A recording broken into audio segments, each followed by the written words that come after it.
Hey everyone. Today's video is going to be a little bittersweet, but it's something that I can't not make a video about. Today we're going to be talking about Aspec joy, about the love that we as aromantic and asexual people experience, and about the loss that sometimes comes with it.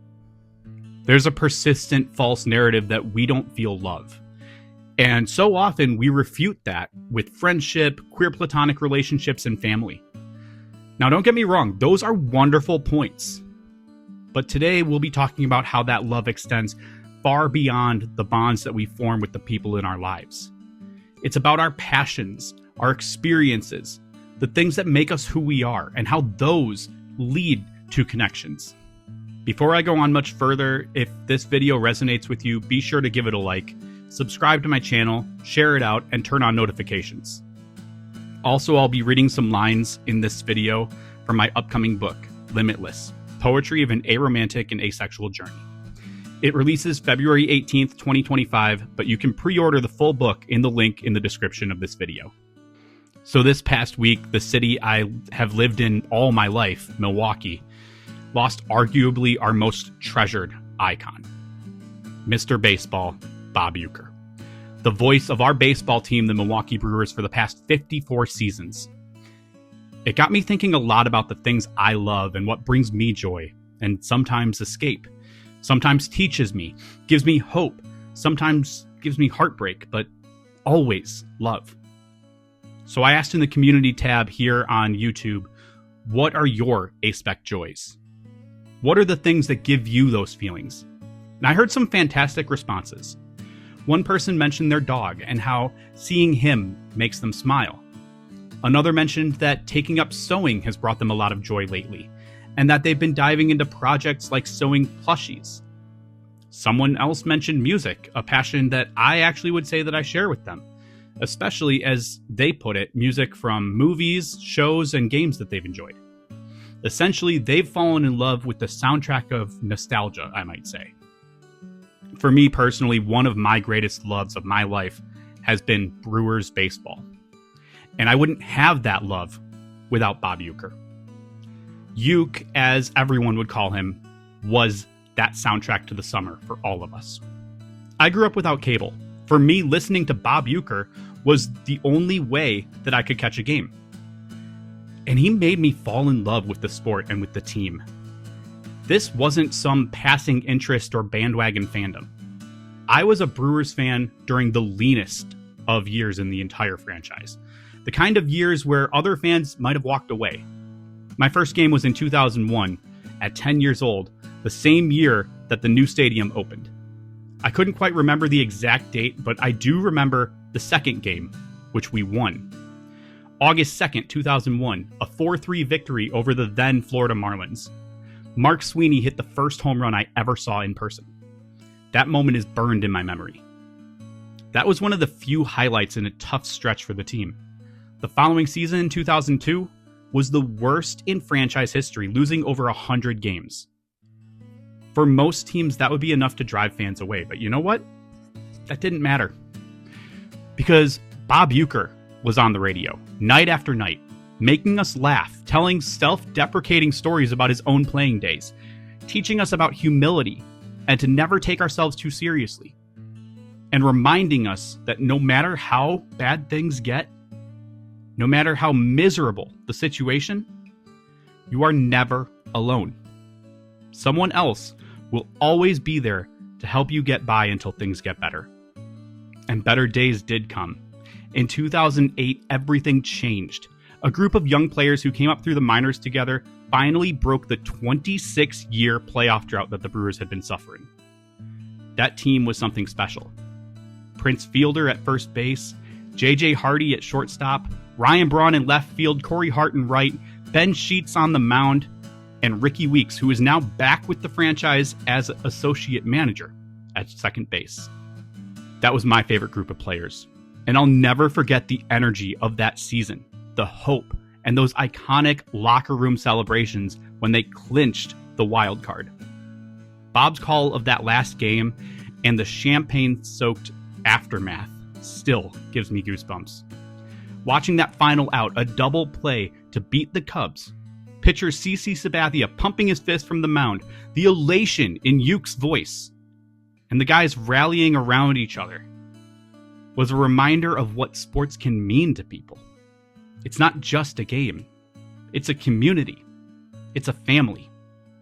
Those were magical days, but the truth is, no matter where the team was, the early success of the 70s, the heartbreaking loss of the 1982 World Series, the misery of the 90s, or the highs of today's success, we always had Ueck.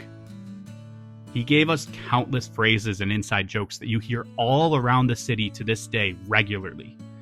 From his famous line in the movie Major League, "Just a bit outside," to his Milwaukee-specific strike call in every game, calling the pitch right down Wisconsin Avenue, to quoting his old commercials where he got the name the Uecker seats, referring to the worst available seats anywhere, but you still love them because you're a part of something special.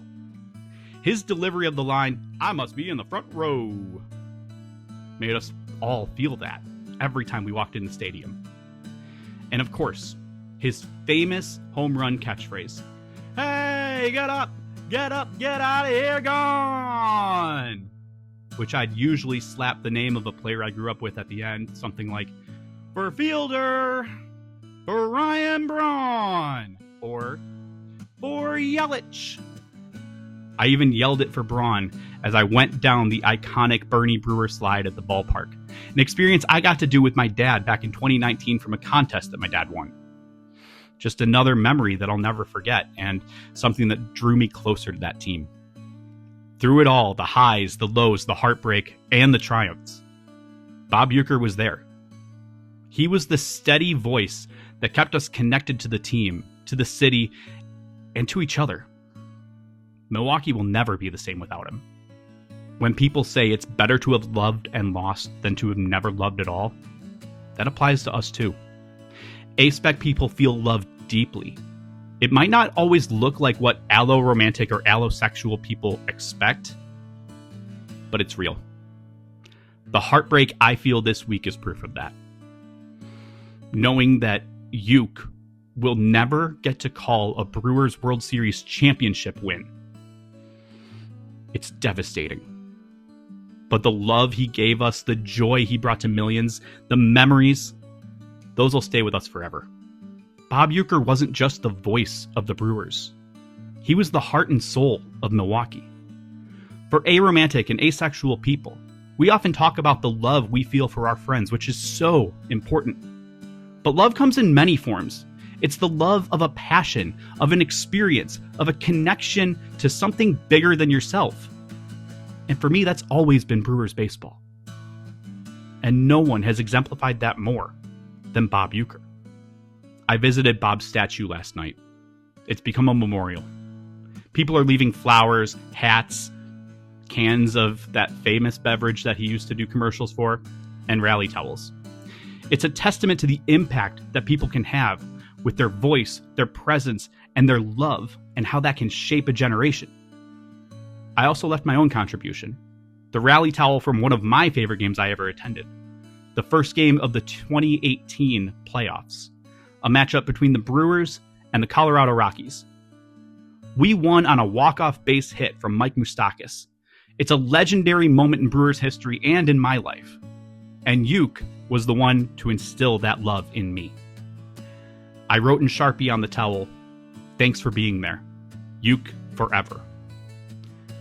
Then I just stood there for a while, as many others did, taking in how so many of us were standing there in a cold January night in Wisconsin past sundown, both our hands and our hearts numb.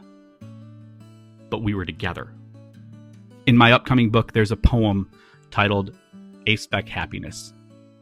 I've been rereading it these past few days as I thought about how I wanted to put this video together. What is happiness? Because apparently I'm doing it wrong. Why can't happiness be singing along to your favorite song? Why can't it be driving alone under the starry skies?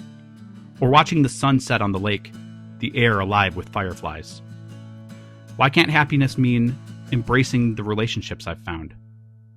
Why must I need a romantic partner when I've got the best people around? Why do others decide what my happiness should be? No one else controls my voice. My joy comes from being me. They don't like that I'm aromantic, and they don't like that I'm ace. But as long as I'm me, I'm happy.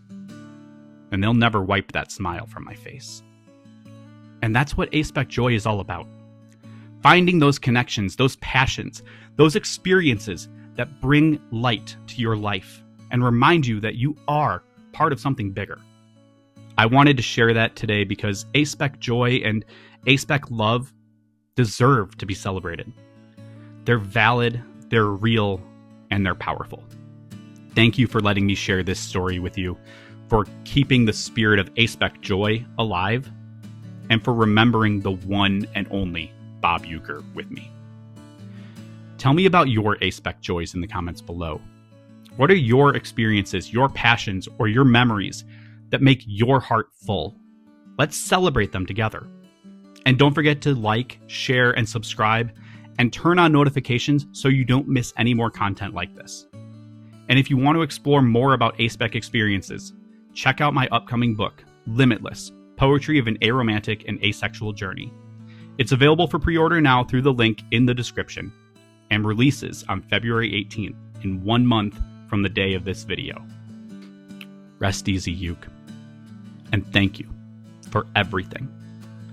I'm not a very spiritual person, but from now on, I'll be referring to wherever we go after this life as the Uecker seats. As Ueck would end every broadcast. So long, everybody. Thanks, Ueck.